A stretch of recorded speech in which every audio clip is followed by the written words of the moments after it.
terms of those by climate immobilities, that this group who are forced to migrate and then go on to make an asylum claim are the tip of the iceberg, and that by far the majority will be in place, trapped or voluntarily, move internally, and of the minority who cross borders, many will do so temporarily or in a circular fashion, and others will use wider migration routes.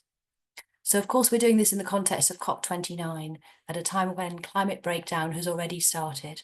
And there is a much needed focus on critical international climate measures ranging from mitigation to adaptation and loss and damage. Indeed, in a related statement this week, the UN Network on Migration have underlined that the reality is undeniable. Climate change is transforming mobility patterns, demanding urgent and comprehensive action. So just before I introduce our exceptional lineup, I'd just like to say a few things briefly by way of context.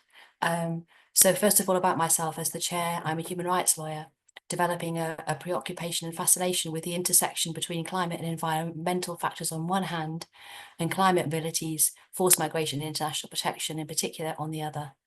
So over the past few years, I've undertaken a fair bit of activity and study in that direction. And with the study, the most recent this summer is the International School on Climate Mobilities, run by the excellent Lauren Grant. And we're very lucky to have Gabriella here as part of her team to tell you more about that. As a direct result of that, links of that, I've been able to gain accreditation to go to COP29. I'm heading off to a couple of days to Baku. So in terms of wider activity, then refugee legal support, spearheaded by the amazing Annette Elder, have been one of the first in the UK to recognise the importance of climate breakdown to the work that we do with those who have protection needs. And so the organisation established a climate emergency working group earlier this year, which I'm very pleased to have been asked to chair. It's early days for our group, which has started to meet regularly to develop our understanding of the connection between climate breakdown and migration. We're just at the beginning of exploring how this impacts the work we do now and in the future. One of the aspects that we've identified as being crucial is sharing ideas and resources and learning, especially in what is generally unfamiliar territory. So we've come together as a group with others finding their way in this area.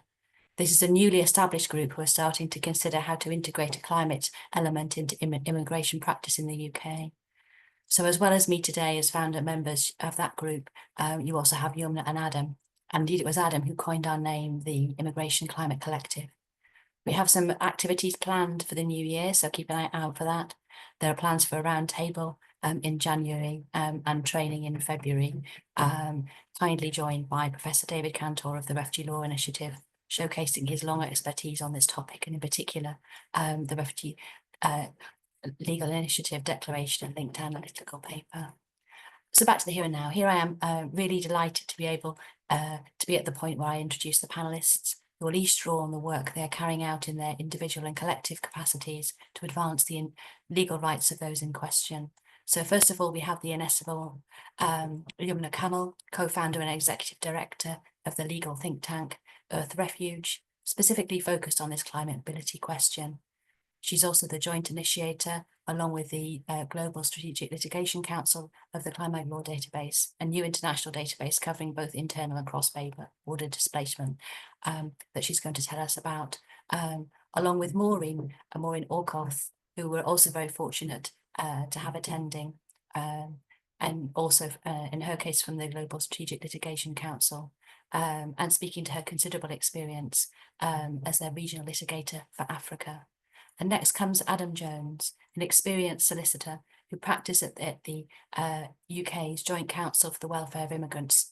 Climate Justice is Migrant Justice Project, where he's been focusing on introducing a climate element to his immigration practice, which we're all very excited about.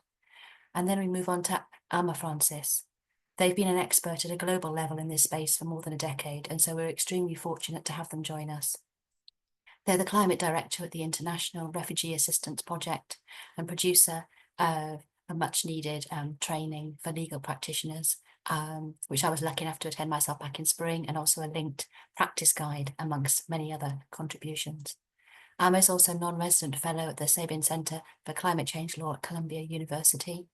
Their commitment to climate displacement stems from lived experience. Alma's own family was displaced by an environmental disaster. Following them, we have the remarkable Gabriela Nagel Alverio, who has an impressive range of experiences to draw on. So she's a team member of the International School on Climate Mobilities. He's a PhD candidate with a topic on climate mobility, editor-in-chief of the Duke Law Journal, and in her Duke role runs a class on the COP process, and it's actually heading to Baku with them in the next couple of days. Last but not least, we benefit strongly from the learning of Kostas Vlakopoulos, researcher for the Greek Refugee Council and co-writer alongside WWF Greece of the recent, very pertinent report addressing climate-induced massive migration before it happens, which makes carefully considered proposals for how these needs might be addressed in a European context. As someone with links to refugee legal support with our significant work in Greece, I'm particularly happy to have him. So we're going to leave some time for Q&A at the end. So do put any questions into the chat. And as we go along, we're also going to share some key links and resources. Each speaker will talk for several minutes first. So drum rolls at the ready. Yumna, will you start us off, please? Thanks so much, Emily. I just set a timer to keep myself in line. Hi, everyone. Thank you so much for joining us from everywhere, really. We really appreciate your presence and the fact that you're willing to engage with this topic. As Emily said, I'm one of the co-founders and the executive director of Earth Refuge, which is a legal think tank. We're sort of laser focused on practical legal solutions or engagement with legal rights for people impacted by climate mobility, immobility, displacement, and also community engagement, directly working with communities impacted by these issues or who can feel that they're going to be impacted by these issues on the horizon, and trying to meet those needs with legal rights. We do that in a number of ways. There are overlaps, but we've divided our projects into three pillars. Firstly, we have legal research, which I will touch on in more detail with my colleague Maureen in a few minutes. So the most clear example of this legal research is through assisting litigators around the world with cases they have, particularly in immigration courts, issues that touch on climate, much like the cases we'll be discussing today. So we conduct the research, the background research for those cases. And together with the Global Strategic Litigation Council of Refugee Rights, which I will call the council from now on, so as not to eat into my 5 minutes, and the Raoul Wallenberg Institute of Human Rights, and also with pro bono help from the teams at Evershed Sutherland and DLA Piper, we've been looking into immigration cases that have elements of climate and environmental factors in the arguments or in the judgments, in an effort to encourage lawyers to do the same. But that's all I'll say on that here, because we'll touch on it in a few minutes. And then our second pillar is legal advocacy. So here, it's a bit of a misleading name, but we aim to advocate for climate displacement in legal circles. So to encourage lawyers and litigators and researchers to engage with this issue and not to view it as sort of an overwhelmingly new academic sphere. We don't need to reinvent the wheel. We really believe that lots of the arguments are already there. We just haven't labeled them as such. So that involves a lot of panels, a lot of roundtables, a lot of discussions. And then the final pillar is legal education, which I find to be one of the most important of those three pillars. We sort of adopt the ethos that we should be planting the seed of climate displacement in the minds of young or sort of fledgling lawyers before they enter the profession, even if they don't go into this space specifically. And in this way, we're able to raise awareness and kind of move away from this being a niche topic, because it really isn't. And one of the, so we do teach curricula, typically semester long or term long, depending on which side of the pond you're on, curricula at law schools around the world, typically with law school clinics, so that we can maintain that practical element. So we've worked with universities from the University of Hong Kong Law School, all the way to the American University in Washington, working with these students on our database, but also on field projects. And then we also had the honor of engaging with the Capstone Project, which is part of the International School on Climate Mobilities, where we worked with students who had an element of legal training and who were willing to engage with the database as well. So we were able to learn from students around the world. I I hesitate to say that we taught them things, but I think we very much collaborated with them. So I have 53 seconds according to my timer before I speak with Maureen. I'd like to say we have some side projects that are slightly more creative and sort of more popular culture based. So we have interviews with people who are on the front line of climate displacement, and they're all amalgamated in a podcast called Faces, which you can see on our website and also wherever you get your podcasts. We also have a series of limited edition podcasts that are amazing, engaging with communities who have lived experience. We also have an archive where we feature sort of people's thought pieces on this issue, as well as people's dissertations. It's basically a collective. We aim to be a space where people interested in this topic can gather and share thoughts and make their opinions known. Okay, perfectly to time. I am going to pull up some slides, and together with Maureen, Maureen Okoth, who's the regional litigator for Africa for the council, we're going to introduce you to our newly released beta version climate displacement case database. So I hope that I am allowed to share my screen.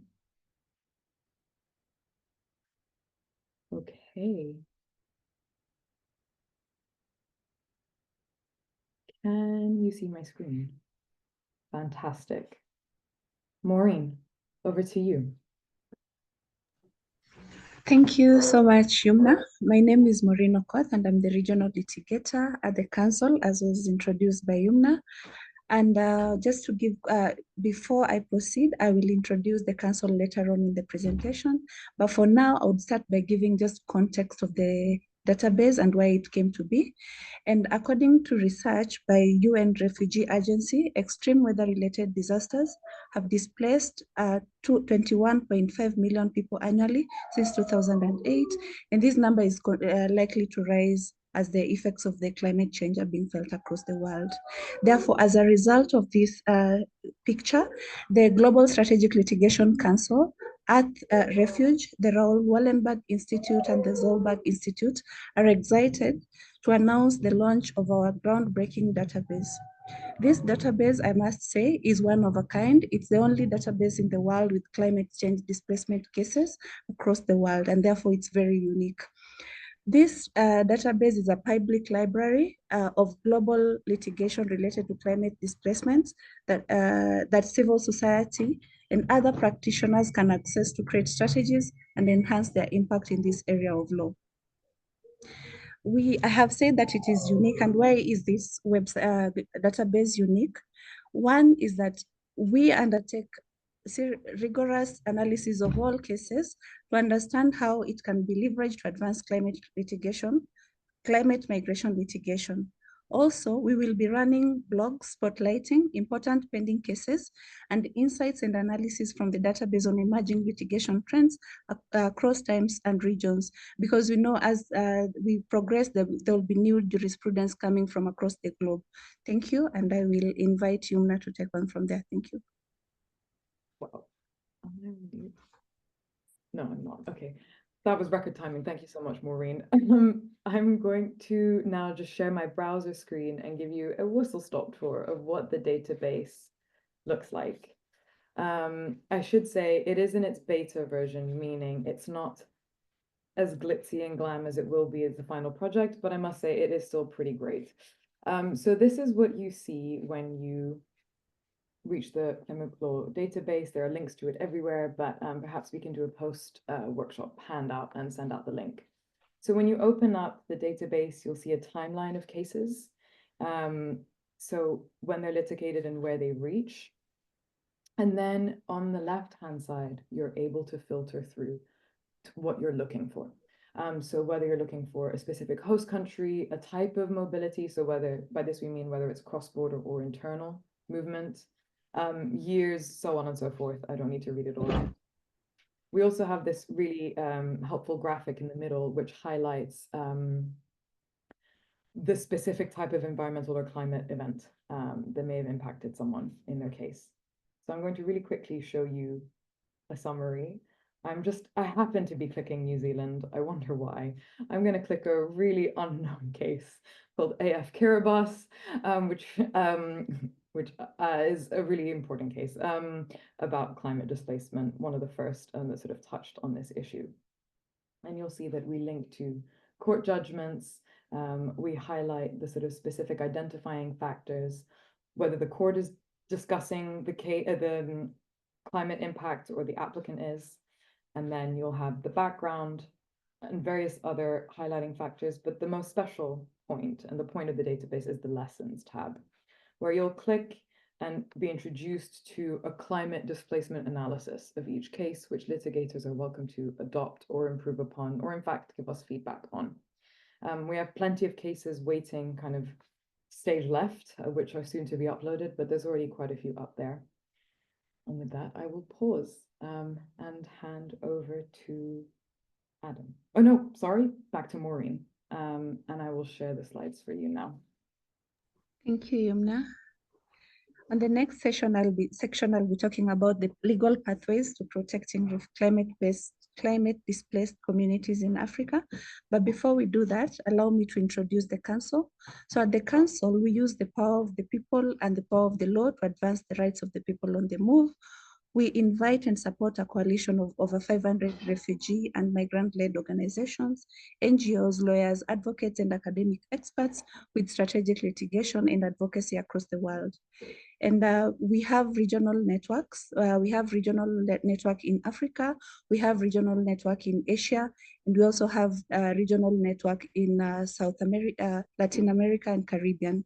And therefore, what we do is we offer advocacy support, amicus intervention on cases on forced displacement across the world. We also offer technical and expert support, strategic development, especially on strategies on cases, training and resources, and community building and information sharing. Thank you. And one of our council has 4 priority areas. The most important one in this context is climate displacement. However, we also do detention and due process, legal status, and lawful stay. And therefore, as part of our mobilizing of civil society and all stakeholders dealing with forced displacement, we seek to grow the database, that is the climate law database, so that civil society and all stakeholders can have access to all the latest knowledge to enhance their impact. We also run tailored trainings and regional strategies on how to gather data, identify cases and drive the litigation and advocacy to effect change. We also build networks to share knowledge, climate change displacement, about climate change displacement, coordinate litigation efforts, and build a community. And last but not least, we also maximize success by providing direct and expert legal support to our members. Now on to the next section, which is giving us a bit of how to access protection for climate change migrants across Africa. And we have to say that climate change is one of the major drivers of displacement in Africa, though it is not the only driver. There are several drivers, but it's also one of the major drivers. And according to research, by 2030, up to 18 million people will be exposed to effects of climate change, such as floods, drought, and extreme heat. And therefore, how do these climate change migrants access protection in Africa? I have to start by saying that there is no existing specific law that protects climate change migrants or refugees, as it's called in some quarters. However, the existing legal frameworks are able to cater to the needs of the climate change migrants. And therefore, our first point of call is Article 1.2 of the OA Convention governing specific aspects of refugee problems in Africa, which broadens the term refugee to include climate change migrants. And I would like to say that the OAU Convention adapts both the definition by the as stipulated in the 1951 Refugee Convention.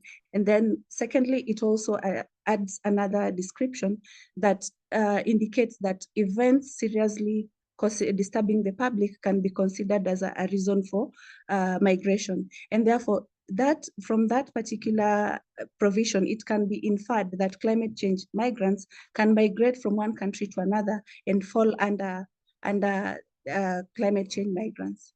And also many African countries have incorporated the OAU Convention definition into their domestic laws.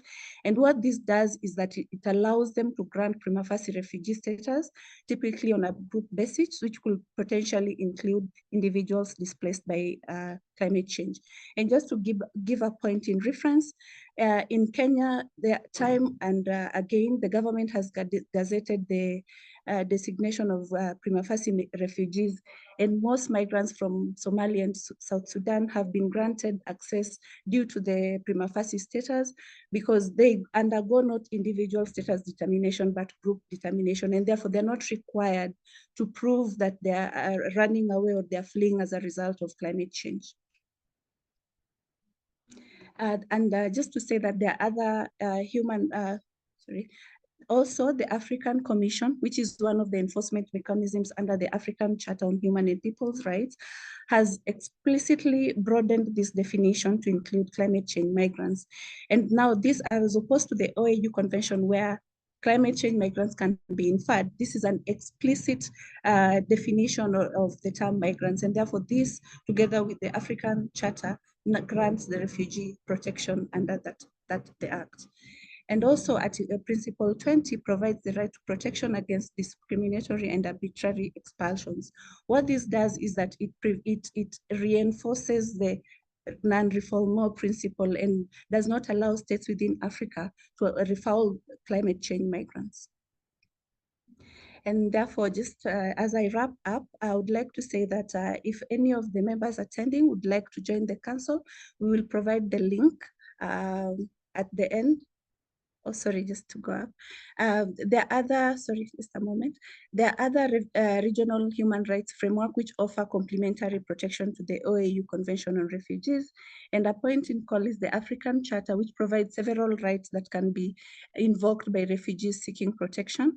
And what I would like to highlight from that particular complementary protection from the African Charter is Article 24, which allows grants all people the right to generally satisfactory environment favorable for their development.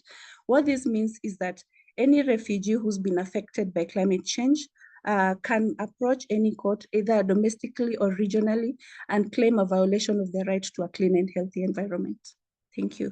And just as to conclude, as I had said before, if you wish to join the council, we will run the chat we'll put the link on the chat, and also you can give us feedback on the climate law database and submit any cases that you have come across. Thank you. Wow, that's brilliant. I'm sure you'll all agree they're off to a cracking start there with Yumna and Maureen introducing to us the practical steps that they're taking at Earth Refuge, the council and the joint database. So now I'm going to pass you on to Adam Jones, who's going to tell us about his work at JCWI. Thank you so much, Emily. And thank you so much, Maureen and Yumna. That was fascinating. So firstly, I just wanted to talk a bit about the Joint Council for the Welfare of Immigrants. So we are a UK-based charity, and JCWI strives for UK immigration or policy to be based on sound evidence, underpinned by respect for human rights and human dignity. We do this through a mixture of policy work, legal advice, and communications. And one of JCWI's flagship project is the Climate and Migration Justice Project, which myself and my colleague Yazan is a part of. And so through my legal work, through our legal work, we test current legal protections for people moving because of climate breakdown, and use casework and strategic litigation to extend migrants' rights. Our policy expert, Yazan, is working with people's lived experience of climate displacement to translate academic arguments into policies and formulate a proposal for a global immigration system that offers routes to safety for people affected by climate breakdown. Our communications team are also developing messaging to change attitudes among decision makers, climate activists, and the public. Now, as my esteemed panel members have spoken about, that climate-induced migration is already here. The people are being displaced by the impact of climate change, with around 2.16 million people displaced in 2020. And what the project's work is trying to do is to seek to intervene at this critical juncture to propose a practical change to national and global systems of migration. Now, what I can speak mostly is my work under UK immigration law, and I was fascinated that Maureen said how much work the African continent is doing to change the law, but the UK immigration system is a lot more limited in that respect. So in looking at the practical steps, I always think that when looking at any individual client's case practically, my apologies, is important to assess the effects of climate change as a reason nexus for international protection claims, not just global temperature rise in and of itself, and also how it overlaps with other risks, such as severe discrimination, hunger, a lot of other, there's a nexus, also there's a cumulative reasons why, and how I kind of conceptualize the effects of the climate crisis on one of my clients' claims is to consider kind of the reasons why people move into three umbrella reasons. So the first one is biophysicals, so disasters, i.e. floods or droughts. Then the second reason could be economic. And then the third reason is social cohesion factors, such as discrimination or conflict. Now, the reasons why people move are always multifaceted, but when we're looking at kind of an international protection claim under the UK's view on things in the 1951 Refugee Convention, in my view, it's only when this social cohesion factor is at play, when a client's circumstances would engage the Refugee Convention, as there must be, fundamentally, there has to be a convention reason, which means why is the harm taking place? And climate change in and of itself is indiscriminate. It is how individuals respond to the climate crisis and whether they discriminate against one group of individuals, which engages the Refugee Convention in their case. Now, one of the cases that I'm working on at the moment is my client Yvette, who is a national of Chad. They're a member of a tribe of herders. And the effects of the climate crisis have meant that routes and pastures where the tribe would usually go has had to be changed due to the effects of drought and flood, putting them into direct conflict with sedentary farmers.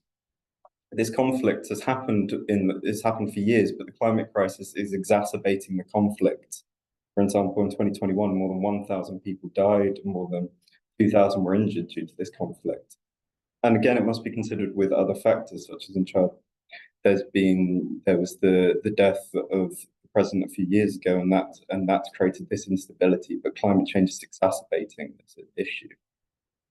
But even when the effects of climate crisis are not a central nexus for a protection claim, it's got to be considered in the context of reasonableness of internal relocation and state protection. So, for instance, another case that I'm working on is my case of wives, and they're a national of Somalia, and they fear return to Somalia due to Al-Shabaab. Now, UK case law states that it would only be unreasonable for a person to move to Mogadishu if they had no clan support, no family support, would not have any money from abroad, and would have no prospect of securing a livelihood. Now, we've argued that the effect of the climate crisis means that these factors must be reassessed, such as many of us may know, Somalia is experiencing one of its worst droughts for 40 years. In 2022, 70% of displacement in Somalia was caused due to the drought, and that individuals from outside urban areas will move to urban centres because there's more safety there, and that coincides with an increase in food security complaints in those urban areas, constraints from limited shelter options, water and sanitation. And one of our arguments is that I think there's always going to this point that, it's temporal in nature, these disasters, but it has to be argued with climate science that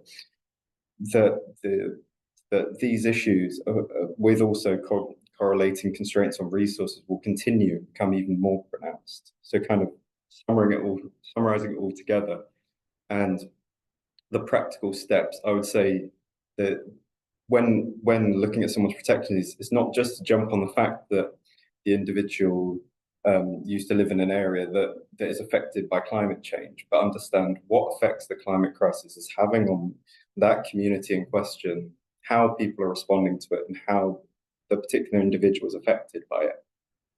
Thank you very much. Thanks so much, Adam, for sharing something about your really significant project there, and in particular those very rich case examples that I'm sure that we'll all find really useful to situate how we start to apply our thinking to real live people. So I'm going to pass us on now to Amma. Amma, please go ahead. Thank you, Emily, and thanks, Adam and Yumna and Maureen. I've been learning a lot already.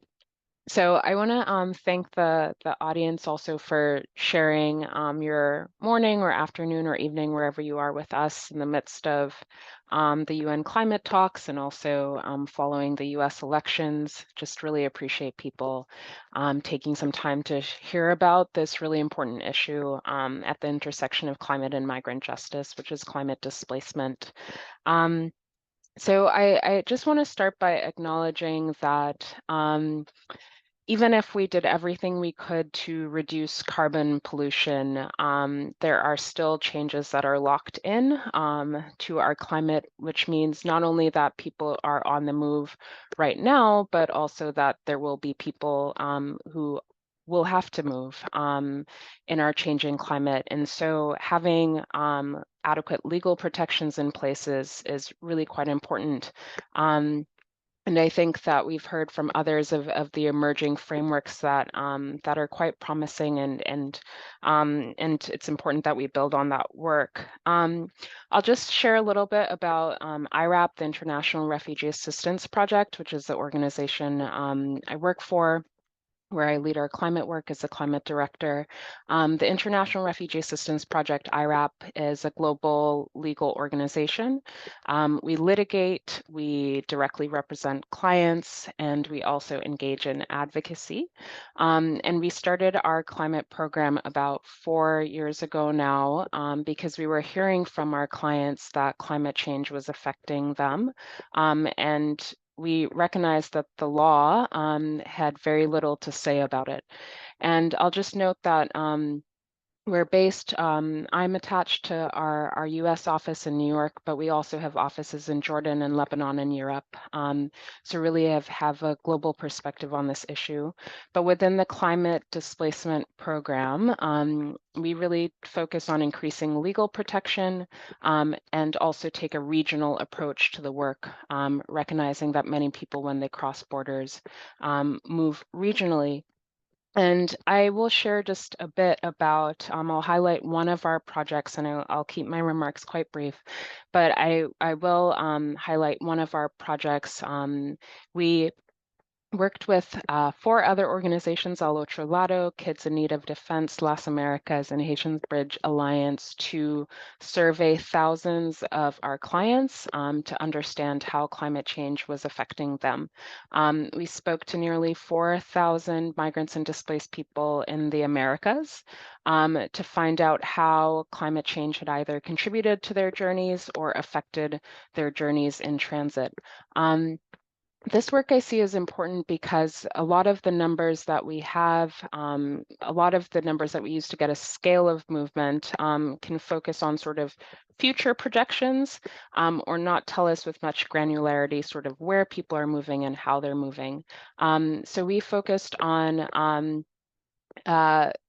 again, nearly 4,000 migrants and displaced people who are seeking safety in the US. And we asked all of our clients and the people we were coming into contact with how, whether they had experienced an environmental disaster in their country of origin, and whether they had experienced environmental challenges in transit. Okay, that was a lot of words. Here's what we found.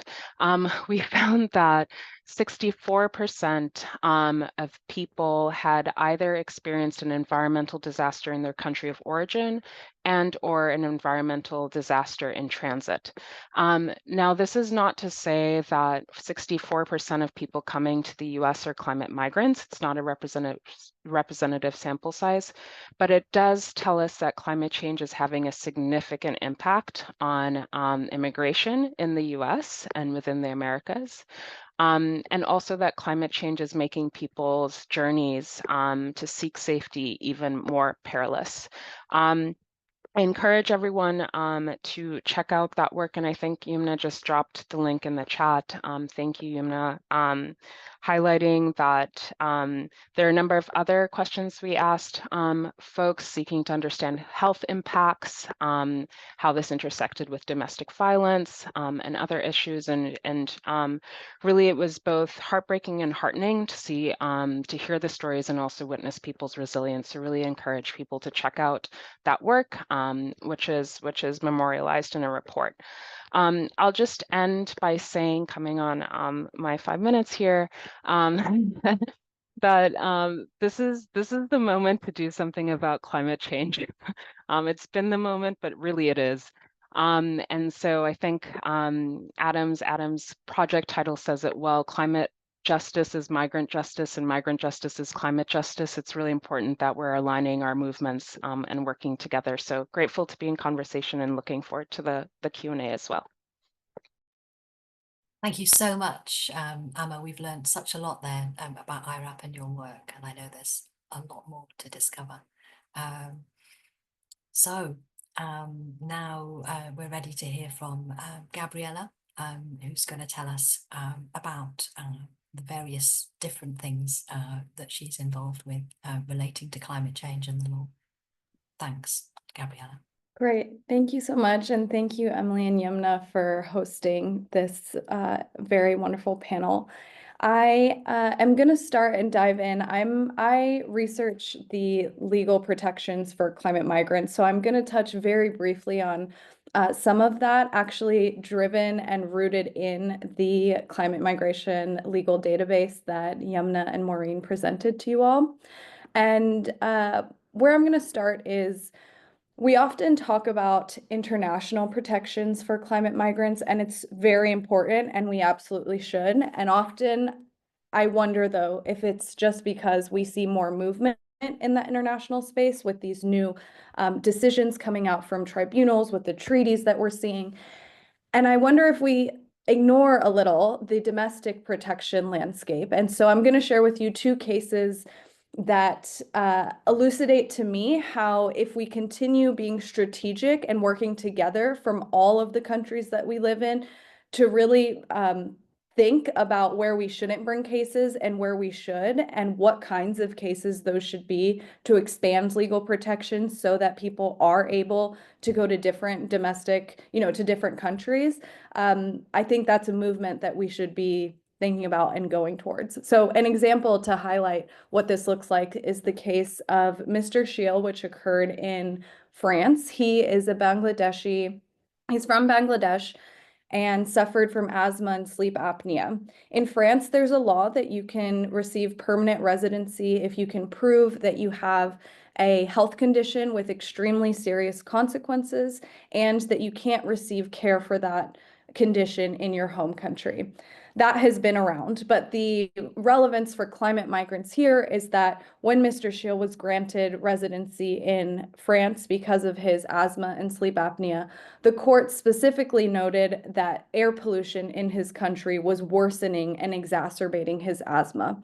Of course, this air pollution can be caused by environmental as opposed to climate factors. I bet that was likely the case there, but it gives us a lens to think through, well, what about increases in temperature or natural hazards that make it impossible for you to even access a hospital? All those kinds of things can either exacerbate your condition or prevent you from seeking care, which could then lead you to be eligible for residency in a country like France that maybe without the climate impacts you otherwise wouldn't, because you could receive care. That's an example. Another example is the case of AF Kiribati, which Yumna alluded to and showed you where it lives in the database.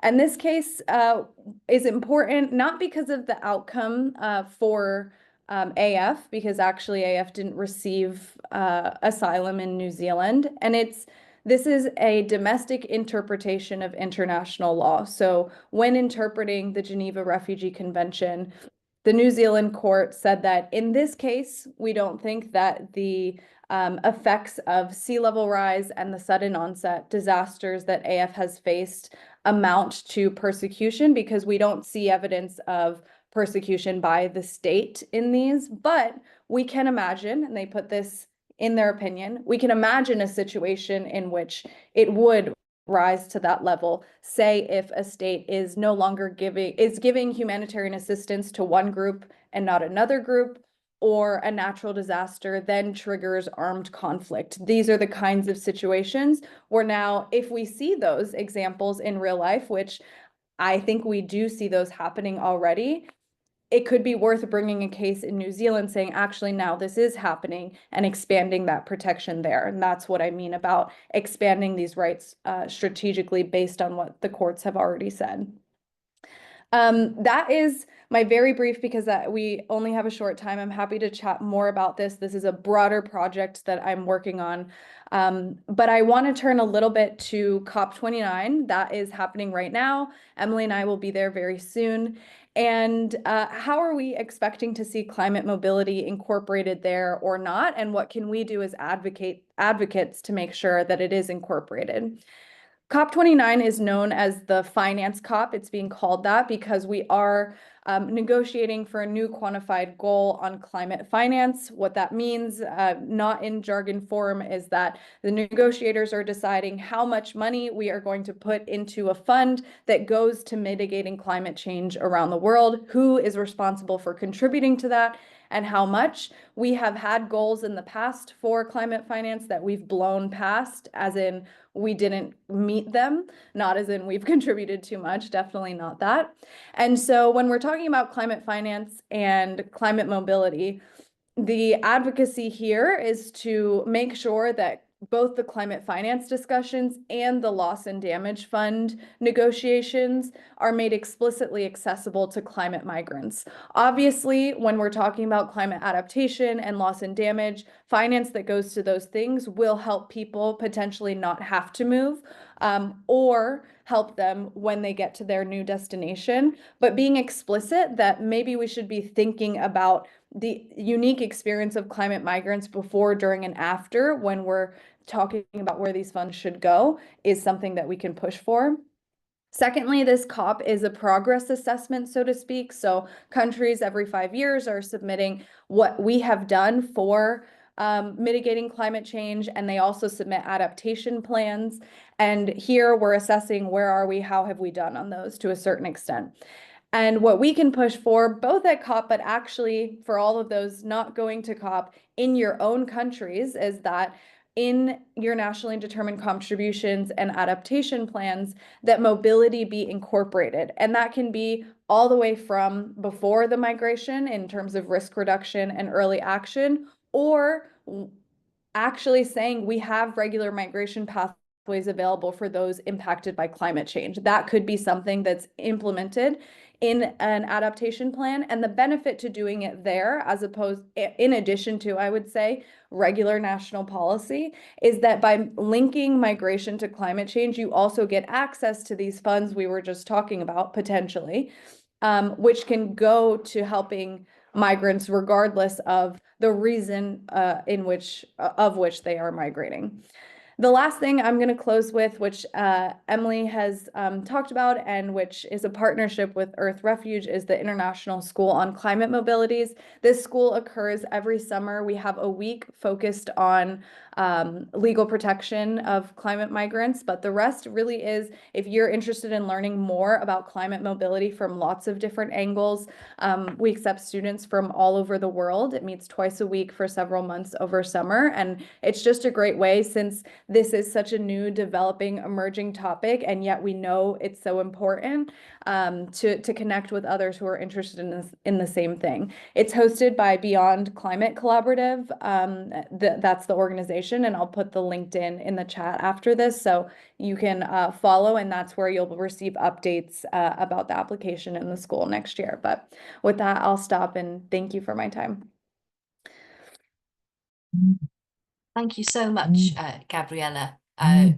So for all of that, perhaps particularly topical is the information about COP, because I think some people might not have known how climate mobility fits into that at all. So that's very, very really useful for us to have.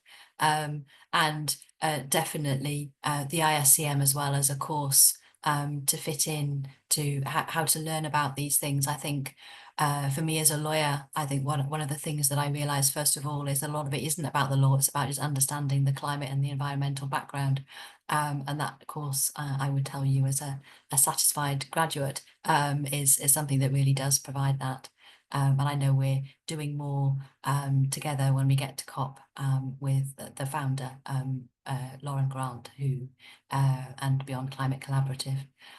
So I'm just going to pass you on now to Kostas, last but not least, to tell us about his research about climate refugees and how it relates to Europe. Thank you very much, Kostas.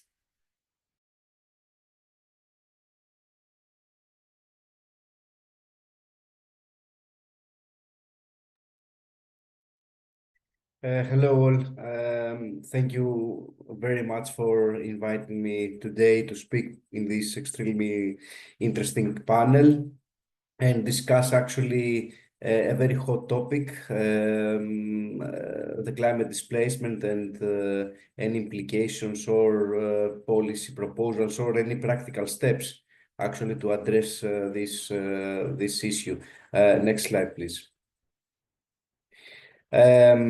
I will focus today on the results of the report we recently published, the Greek Council for Refugees, I mean, along with WWF Greece, WWF Greece. The report is entitled Climate Refugees Addressing Climate-Induced Migration Before It Happens. It is a joint project between the two Greek organizations. And basically, it focuses on defining first what we call when we talk about climate refugees. So it tries to give a definition for the term climate refugees. Because we all know, I assume that there is no clear definition about this, a widely acclaimed definition about this term. And secondly, it provides a three-pillar policy proposal on what Europe can do to address climate displacement. Next slide, please. As we gather here, we are witnessing actually global overheating poised to breach the critical threshold of 1.5 degrees Celsius, possibly as soon as 2024. This is not just a numerical crossing, let's say. It signals the potential for a cascade of irreversible impacts that will challenge the very fabric of human resilience. The intensification of extreme weather events ranging from devastating floods to protracted droughts, for example, will not only test infrastructure, but push human communities beyond their limits, turning theoretical projections of displacement into undeniable reality. It is true that current research that strikes the news and the media predominantly offers projections on cross-border migration due to climate impacts. However, what we must emphasize today, I think, and what we emphasize actually in our report, is not just the statistics, but the human rights of those who will be forced to leave their homes. Beyond the 2 degrees Celsius rise, adaptation capacity weakens significantly, ushering humanity into what can only be termed as a long emergency, one that will test international solidarity and the foundations of human rights to their core. Climate change, and this is a main argument in our report, is that at its essence a profound humanitarian crisis. Thus, all mitigation, adaptation, and loss and damage strategies must be rooted in human rights principles. We think that the discourse must pivot from abstract migration management to a commitment to safeguard individuals displaced by climate impacts. The term climate refugee, while debated, should be centered on protection and not skepticism or hesitation. Next slide, please.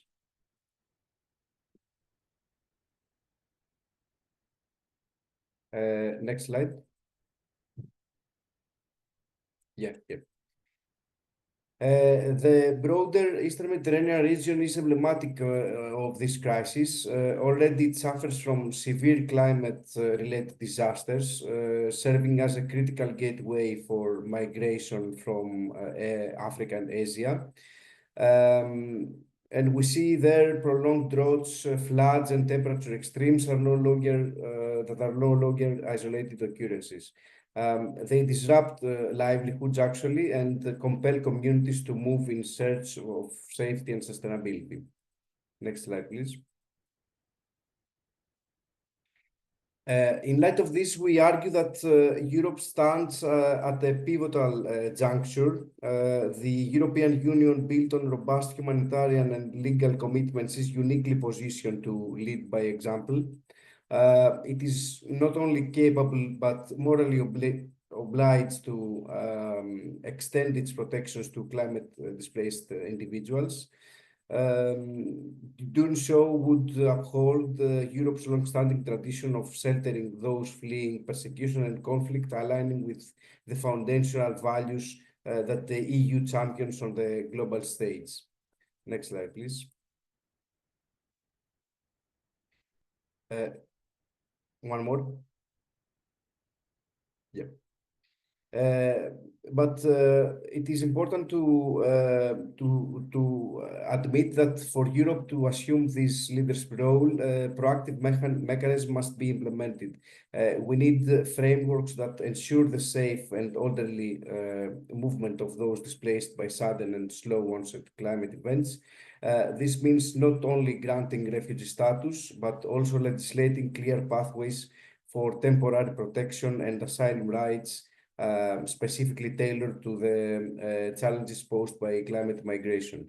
Our report, as I said before, consists of a three-pillar policy proposal, which focuses actually on what I mentioned before. The first one is the temporary protection. We propose a framework for temporary protection when we see large migration flows or large refugee flows from an area entering Europe, and based actually on the policy proposal and the policy implemented actually to the Ukrainian refugees after the invasion of Russia to Ukraine. The second pillar consists of a more permanent asylum framework. And the third pillar focuses actually on regional initiatives that the Eastern Mediterranean and the Southern Mediterranean region could take within the European Union. Next slide, please. During the preparation of our report, we encountered a recurrent argument, the difficulty of attributing displacement solely to climate change. While this concern may seem legitimate at first glance, it underestimates the depth of scientific evidence available today. There is mounting documentation on how climate change exacerbates existing vulnerabilities, drives food and water scarcity, and accelerates socioeconomic instability. The tools to trace the linkage between the climate change and extreme weather events are advancing rapidly, and we think that attribution science is now capable of quantifying how global warming intensifies, the frequency and the severity of these events, establishing a clear causative pathway. Next slide, please.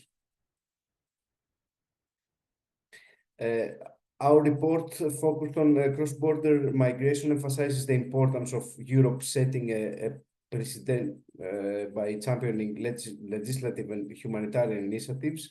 This includes proposing a working definition of climate refugee and legislative measures for temporary protection and asylum application rights. Such steps will not only address immediate needs, but catalyze the evolution of international norms and frameworks essential for future global responses. In conclusion, our call to action is simple but yet profound. We must defend the rights of those rendered invisible by climate impacts. Europe has the tools, the legacy, and the moral imperative to lead this change. Of course, we urge other organizations as well to join forces in this direction. I will put the report on the chat here, so as everyone wants to have a look. And I'm happy to answer your questions after the session. Thank you. Thank you so much, Kostas, for talking us through your report about what and how Europe can deal with migrants and the climate crisis and how critical it is, and giving those very clear and very well-informed suggestions. So now we've come to the end of our really rich and varied panel. I'd like to give the opportunity to some questions. And I can see Bernarda Congo, you were the first and have been waiting very patiently. So I'm going to go to you first. So I'm just going to read out your question. You've said, may you expound on the scope and the form of legal support you provide to climate change migrants and communities. So that's expanding on the scope and the form of legal support provided. I'm wondering if perhaps Amma or Adam, you could answer that. Relating to your practice?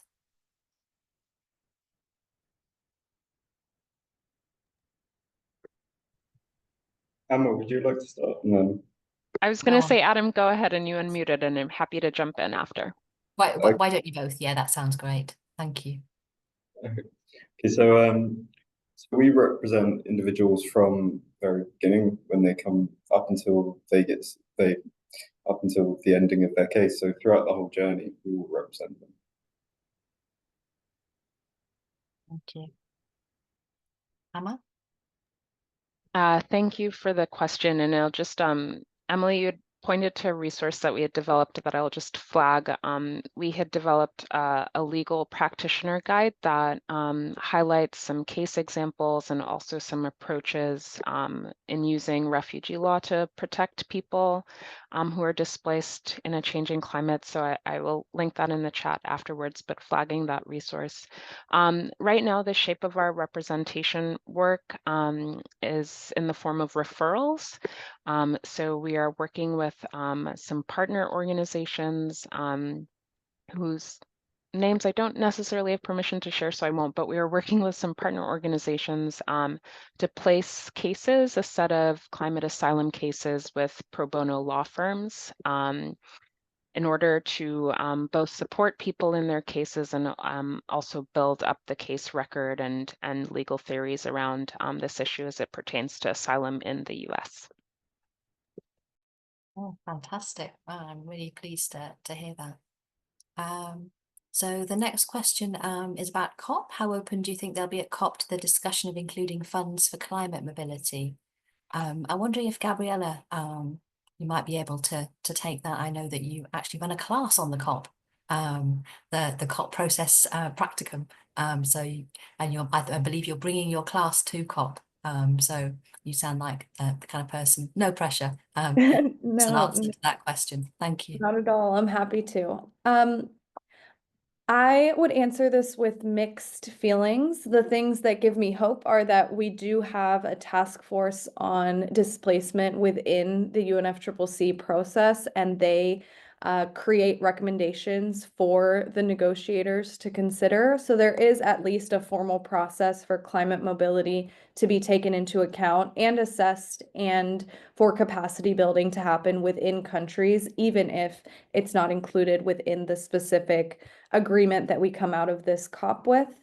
What makes me least hopeful for it is how sidelined mobility and migration has been. And every year, advocates come to the table with draft language to include in the text of the agreement, and they stand around waiting outside of each room that the negotiators are coming in and out of, asking for 5 minutes of their time to please hear us out. This is why you should include this text. And the first time that migration was ever mentioned at all was in 2015 in the Paris Agreement. It was mentioned, but typically it is talked about as these are the potential impacts that will occur if we don't address climate change with the agreements that we're making today, or with what we've committed to do.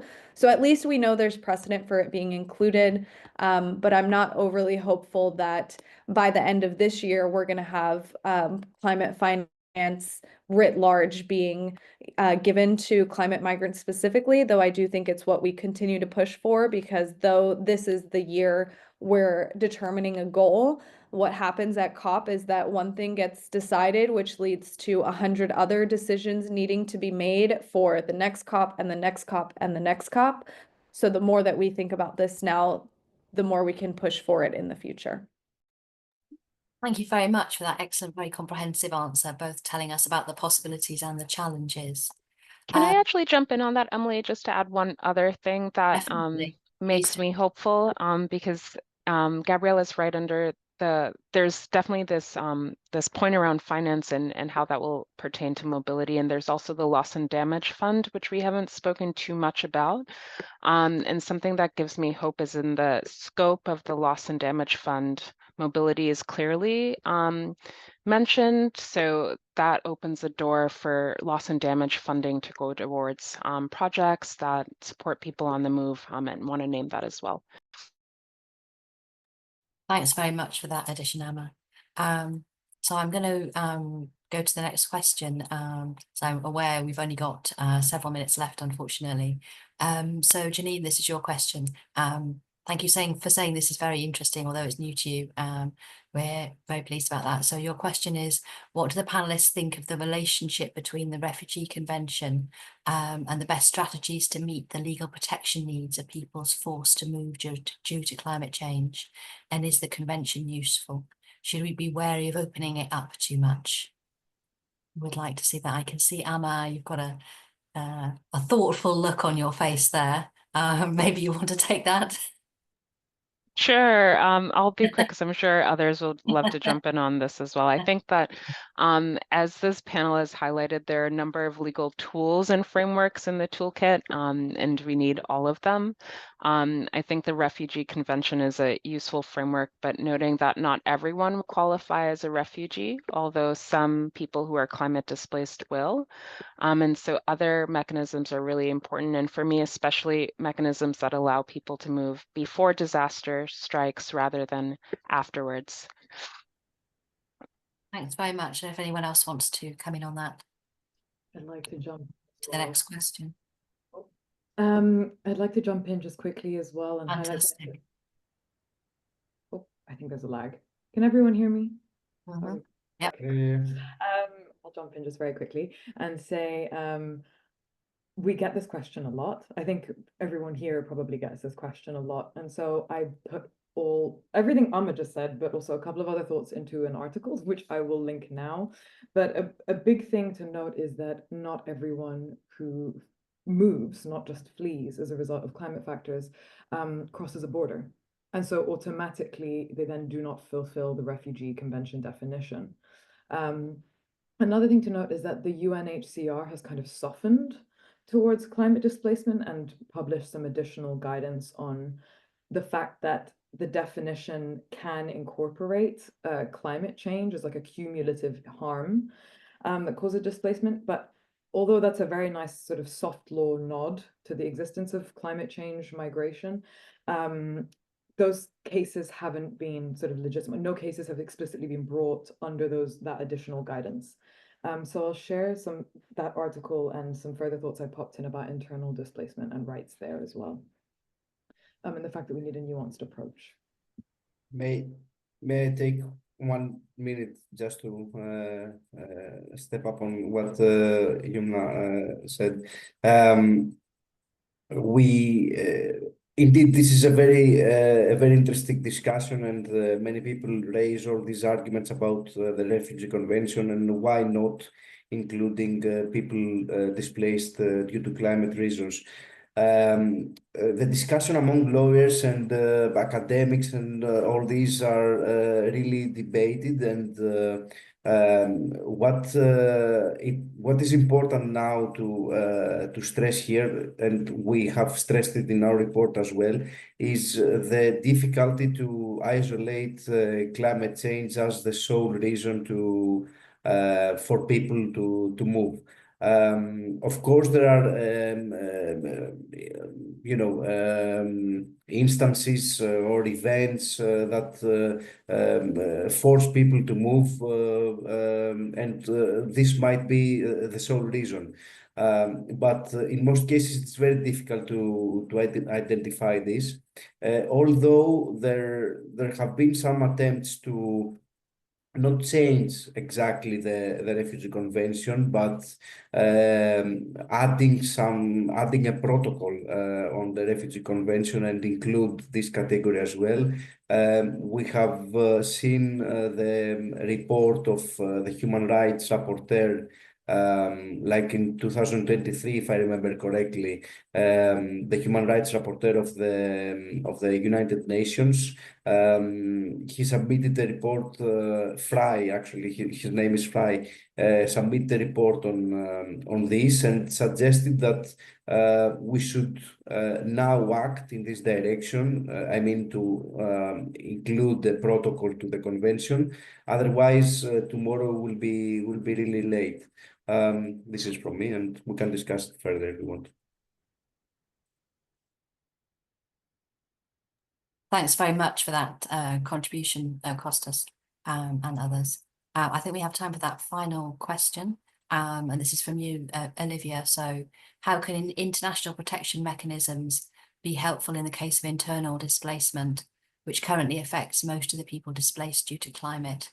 I'm wondering if you want to take that, Yumna. I know that the database relates to both internal displacement as well as external migration. Okay, I'll be speedy. Thank you so much for that question, because it's important. And I know Gabriella touched on this in her research as well. So there isn't one sort of hard and fast rule for it. Obviously, it depends on the jurisdiction because it's internal. But two really, I think, poignant examples are the landmark Colombian case against the Department of Arauca, which I can link in the chat afterwards. Where the Colombian Constitutional Court has basically urged Congress to develop a comprehensive framework on internal environmental displacement because a massive river flooded, and the level of support that was provided to the displaced community was significantly less than the support that is provided to communities displaced by conflict. And so the gap was noticed, and the case really goes into the detail, but it just goes to show that the responsibility can, in some jurisdictions, be pinned on authorities or relevant environmental organizations.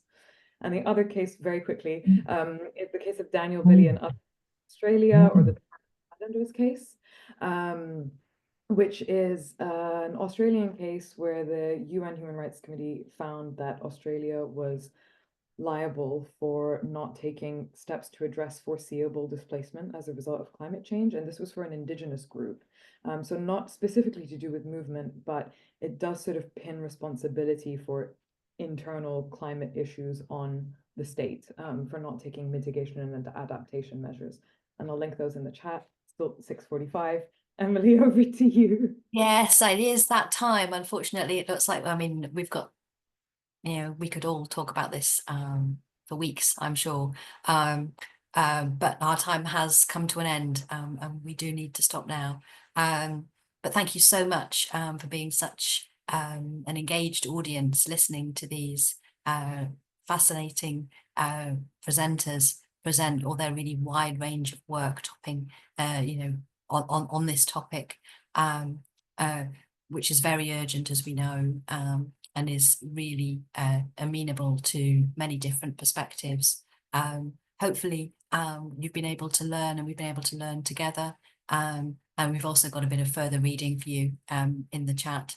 And of course, you can get in touch with us individually if you'd like to pursue anything. So I'm very sorry. I can see that now there are some more messages and hands up, but I do think we will need to end there. So thank you very much, everybody, for being part of this panel and for participating. And you know, we're very grateful. I'm very pleased that you've been able to do that, and I hope that we all hope that it will encourage you, you know, to take further action in learning and supporting people who are in this position. Thank you very much, everyone. Thanks so much, everyone. Thank you and bye. Bye. Thank you. Bye-bye.